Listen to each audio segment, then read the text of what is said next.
And welcome back. Well, if you don't know why you feel tired, anxious, or are gaining or losing weight, it could be your thyroid. January is Thyroid Awareness Month, and joining us with more is actress and thyroid cancer survivor Katee Sackhoff, along with thyroid expert Dr. Jeffrey Garber from the American College of Endocrinology. Good morning to both of you. Good morning. Good morning, Tiffany. Thanks for being here. Doctor, let's start with you in just kind of describing the function of the thyroid and why it affects so many people and what we need to know about it. Well, first let's start with what it is for those people who really don't know anything about the thyroid. It's a gland that's located at the base of your neck, normally weighs about an ounce, and it produces thyroid hormone, which regulates how our body uses fuel. Every organ system in the body can be affected by it: brain, heart, bowels, our muscles. And if you have too much or too little, things can go awry. You can be hot or cold, you can gain weight, lose weight, your heart can speed up, your bowels can slow down, your muscles can become weak, you become tremulous.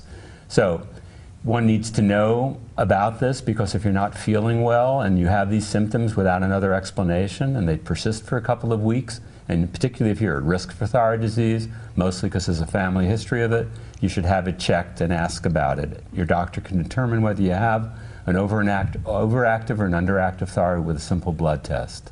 Now, just to clarify that blood test too, doctor, now is there two different tests? Is there a T3 and a T4? Is that correct when it comes to thyroid? Well, those are tests that establish thyroid function in certain circumstances, but that's actually not the test to use to initially establish whether you have a thyroid problem. That, for the vast majority of people, the test that should be done is a TSH, or a thyroid stimulating hormone test, because that's the most sensitive of them all. It picks up the very, very earliest beginnings of thyroid malfunction. The other tests are complementary, and the T3 level specifically is reserved for people who have an overactive thyroid, and the T4 is a principal second level test. And Katee, for you, how did you know that you had a thyroid problem, and what have you been able to do to reverse it? In 2007, I actually went for a routine checkup with my gynecologist, and while she was feeling around in my neck, she felt a lump right where the thyroid is.